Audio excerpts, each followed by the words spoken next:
It says, are notable examples, but the practice was frowned upon after the return from exile. Ezra 9 and 12, 10, 2 through 44, Nehemiah 10 and 30, and Nehemiah 13, 23 through 31. Separation between Jew and Gentile became more strict until in the New Testament period the hostility is complete. Persecution embittered the Jew, and he retaliated by hatred of everything Gentile, and by avoidance so far as we... Now, hatred of everything Gentile is talking about those Israelites in a Gentile state of mind, because they deemed them as being Gentiles. Okay? So that's why they had a hatred for them and wouldn't at the first wouldn't allow them in. That's why the Lord had to bring that vision in Acts 10 to Peter about them unclean animals. Those unclean animals represented Israel that was uncircumcised, that was dressing up like the heathen, that maybe shaved all their hair off, put tattoos on them. They did everything contrary to the law. So the Most High said, you cannot call something unclean that I have made clean. Meaning he cleaned Israel, man.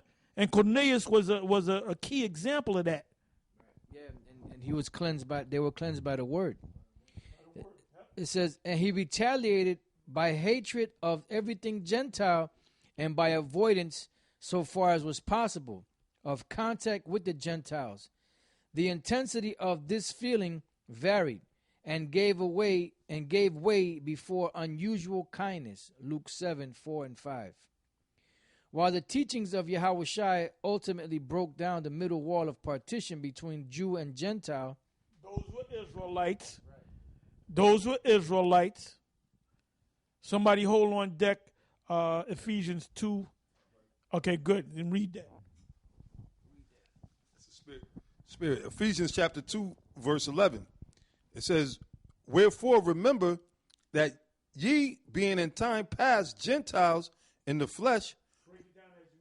Right. So this is the Apostle Paul telling them that this is talking about Israel, the Israelite foreigners that was coming back into the truth. So he's reminding them, saying that at one time you was acting like the Gentile. Because why? They was following the Greek customs, so forth and so on, right? So he said, wherefore remember that ye being in time past Gentiles in the flesh, who are called uncircumcision by that which is called the circumcision. Right. Meaning, in other words, they were being called heathens by what? The Jews at Jerusalem, which were the circumcision. Because why? They were keeping the laws and the commandments and everything. And they were looking at the other Israelites that was in the Gentile state of mind. They was calling them heathens, because they was doing the same thing that the heathens were doing. It says that at that time, ye were without the anointed Yahushua Mashiach, meaning before you came into the truth, which in a sense, all of us fall under this at this point. We all were Gentiles, It says being aliens from the commonwealth of Israel, which is what? Of the kingdom of heaven is knowledge, man. All right? The law, statutes, and commandments. It says, and strangers, showing you that what? The Israelite foreigner could be a stranger as well. Could be referred to as a stranger, because at one time we were all strangers. It says strangers from the covenants, right? Which is what? Going back to the promises of the Most High made with Abraham, Isaac, and Jacob, the chosen line, right? Having no hope and without the Most High in the world, which all of us, because, we was calling ourselves black. That's why you shouldn't be calling yourself a black Hebrew Israelite, because basically you have no hope. Black is void of color. When you take all colors out, the spectrum of the rainbow or the spectrum of all colors, if I'm explaining it right, I'm not no scientist, is white. When you bring all the colors together, Roy G. Biv, you bring them colors together. I learned that in school, Roy G. Biv. That's how you remember them colors, the spectrum of colors. You bring that together, that forms the color white. Black is void of color, man. So why would you call yourself black? It's nothing. Yeah. Now you mentioned it's strangers, right? It says Isaiah 14:1. For Yahweh will have mercy on Jacob and will yet choose Israel and set them in their own land, and the strangers shall be joined unto them. A lot of Jakes, they'll say it's talking about them Edomites. REI used to teach that. Them strangers is talking about Israel, man. Right. The Gentiles, starting with Cornelius.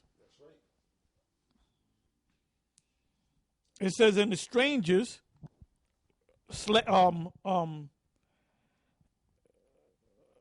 Israelites.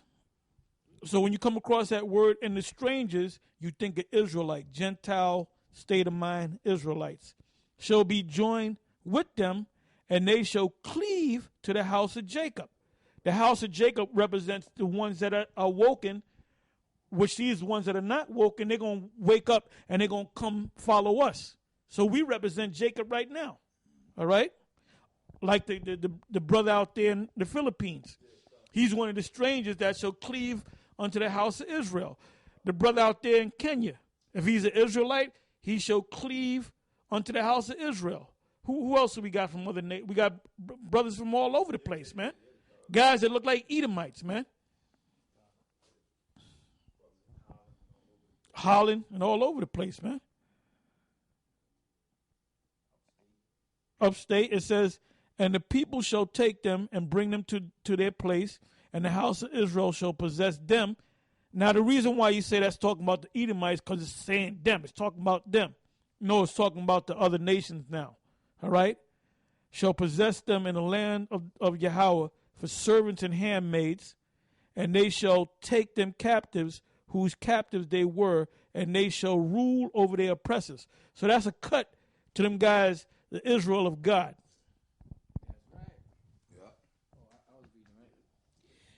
It says, you didn't read the Ephesians 2, right? Yeah, I mean, you read the point? You got the point? Yeah. The point? Okay. Well, let me jump down to the other point, because there's another point in here, just to go with the same, what the apostle just brought out. There's Ephesians 2, and I'll jump to, you can read on, but I'll jump down to 18. It says, for through him we both have access by one Spirit unto the Father, meaning the Israelite foreigners and the Jews that were at Jerusalem, right? It says, now therefore ye are no more strangers and foreigners, but fellow citizens with the saints and of the household of the Most High. Showing you that what? That an Israelite could be considered a stranger. That's not talking about the so-called white man. That's a stumbling block to you guys that ain't right, man. If you do any research, and the Apostle Ron, I quote the scripture earlier in Proverbs, wisdom is the principal thing. Therefore, with all that I get and get understanding. You got to know the context of the scripture when you're reading about the strangers and Gentiles.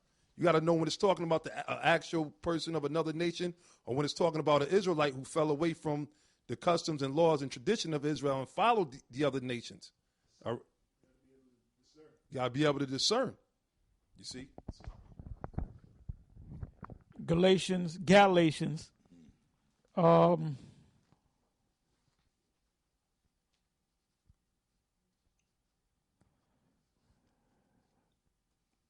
All right, I'm going to start 26. Galatians 3:26. For ye are all children of the Most High by faith in Yahushua. For as many of you as have been baptized into Yahushua have put on Yahushua. It ain't talking about being dunked in some water. The baptism is talking about being washed, all right? So we're baptizing you right now. The actual water dunking is symbolic of you immersing yourself into this word. That's what it's talking about, man. It says, there is neither Jew nor Greek, there is neither bond nor free, there is neither male nor female, for ye are all one in Yahushua. And if ye be Yahushua's, then are ye Abraham's seed and heirs according to the promise. So what did it mean by Greek? If you're not deep into the scriptures, you're gonna get knocked off the horse, so to speak. It said there is neither Jew nor Greek. What does it mean by Jew, and what does it mean by Greek? It's talking about Israelites of the circumcision that were born as being Israelites that found out about the Messiah. The Greeks is talking about what? It's talking about them Israelites in the Gentile state of mind. Yep, yeah, like Timothy, yep. Well, actually, Timothy's father. Well, should Timothy, hold up. This is what the HODC, and those clowns over there. If Cornelius is an Edomite, is Timothy an Edomite? That's my question. And I'm gonna hunt you guys with that. I'm gonna ask that question. I'm gonna ask Dopey too. Cause Dopey, you about ready to, Most High about ready to dip you. This is while the teachings of Yahushua ultimately broke down the middle wall of partition between Jew and Gentile. Now you know what that means, as is seen in the writings of Paul, Romans 1:16, 1 Corinthians 1:24, Galatians 3:28, Ephesians 2:14, Colossians 3:11, and in Acts, yet Yahushua limited his ministry to Jews, with rare exceptions, the half-Jewish Samaritans, which they're going off on that. St. John 4:1-42, the Syrophoenician woman, because that woman at the well, she was a heathen. The Syrophoenician woman, Matthew 15:21-28, Mark 7:24-30. The Syrophoenician woman was an Israelite. The woman at the well was a Edomite. I mean, not an Edomite, another nation, a Greek. The Greeks in John 12:20-36, which those are Israelites. He instructed his 12 disciples, go not into the way of the Gentiles. And that's right. And into any city of the Samaritans enter ye not, Matthew 10:5. But did not repeat this injunction when he sent out the 70, Luke 10:1-16. Because it was already, he didn't have to keep repeating himself. I'm cursed. When he said, go not to the Gentiles, neither any city of the Samaritans enter ye not, but go rather to the Lord's sheep, the house of Israel. What do you mean by Lord's sheep? He's talking about them Gentile-minded Israelites, man. Cornelius was a Lord's sheep. What the hell is wrong with you guys? Oh, I remember. You guys are not of the elect. Most High didn't give you the mysteries. Yahushua's mission was first to his own, John 1:11, the chosen people of the Most High, but ultimately to as many as received him, John 1:12. That's talking about the Israelites that no matter what condition they were in, that accepted Yahushua. Because you had Israelites that knew they were Jews, that had the garments and everything, were going to the synagogue, but they rejected Yahushua. It says in Acts, from the appointment of Paul as the apostle of the Gentiles, Israelite foreigners, 9:15, Acts 9:15, the Gentiles become increasingly prominent. Even the letters addressed particularly to Jewish Christians, James 1, James, 1 Peter, Hebrew, Romans 9 through chapters 9-11, are relevant to the Gentiles. Also, the division of all mankind into two classes, Jew and Gentiles, Jew and Gentile, emphasizes the importance of the Jews as the people through whom the Most High made salvation available to all people. That was it on that. And anybody got it? Any scriptures? This is the book of St. John, chapter 7, verse 35. Then said the Jews among themselves, let me start at verse 33. Then said Yahushua unto them, yet a little while am I with you, and then I go unto him that sent me. Ye shall seek me, and shall not find me. And where I am, thither you cannot come. Then said the Jews among themselves, whither will he go, that we should not find him? Will he go unto the dispersed among the Gentiles and teach the Gentiles? So that's showing you right there that they knew. Okay. Yeah, they knew. Them guys that were going, them scribes and Pharisees, them wicked guys, them Israelites, they knew. They knew that there was a diaspora of Israel, man, that were deemed as being Israelites, man.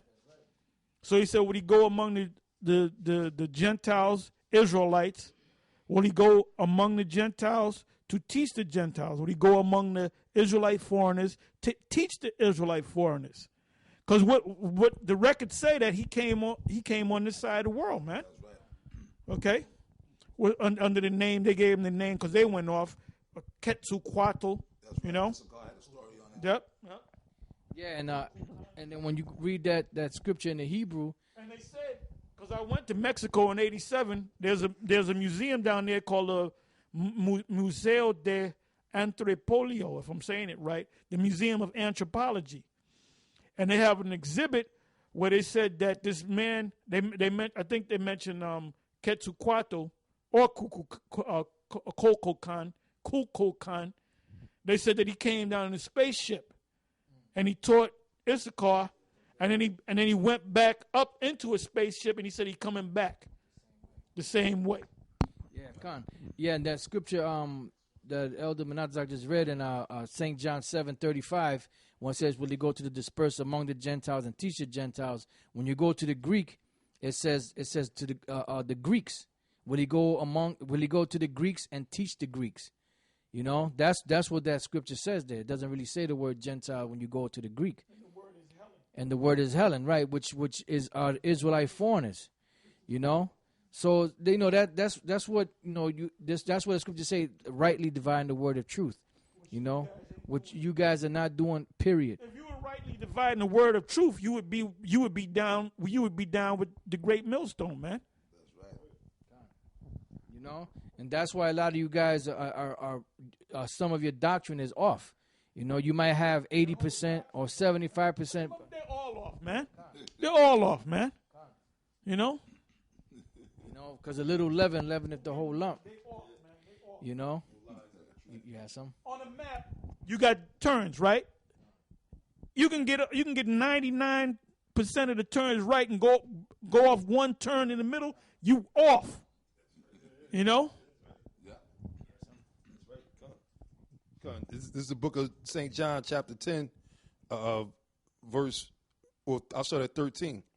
It says, "The hireling fleeth because he is an hireling and careth not for the sheep." So that's what happened with these sellouts. When all hell break loose, they're gonna leave their congregation, you know, basically exposed when Esau really rose on them. But now this is 14. "I am the good shepherd and know my sheep." This is Yahweh Shai speaking. It says, "And am known of mine. As the Father knoweth me, even so know I the Father, and I lay down my life for the sheep. And other sheep I have, which are not of this fold. Them also I must bring, and they shall hear my voice, and there shall be one fold and one shepherd." You see, and Yahweh Shai went over their head, man. Because Yahweh Shai knew he was going to come, because at that time, the other tribes were already in was being called the New World over here today in the Americas, okay? And Yahweh Shai knew that he was going to come over here too and gather the elect amongst them, you know, amongst the other tribes, because it wasn't just about Judah, but according to the prophecy, because Judah's the head tribe, Judah was the first ones to receive the truth or salvation or the gospel, the good news of the kingdom of heaven. This is 1 Corinthians 12:1. "Now concerning spiritual gifts, brethren, I would not have you ignorant. You know that you were Gentiles, carried away unto these dumb idols, even as you were led." So the scripture says you know that you were Gentiles, because also in Psalms it says that wherewithal shall a young man cleanse his ways, by giving heed according to thy words. So when they heard the word, they were transformed from that Gentile state of mind back to being Israelites. You know, but it took a process of time. They couldn't do it overnight, you know, because they were brought up that way. They were brought up as being Greeks, you know, being like almost like heathens. So they had to be transformed, you know, and by the renewing of their mind. And that's what happened. That's what took place. And what made them unclean and what made them Gentiles and heathens was the fact that they were following after those dumb idols. That's what gave them that label. You know, that's why the Jews disdain them. The Jews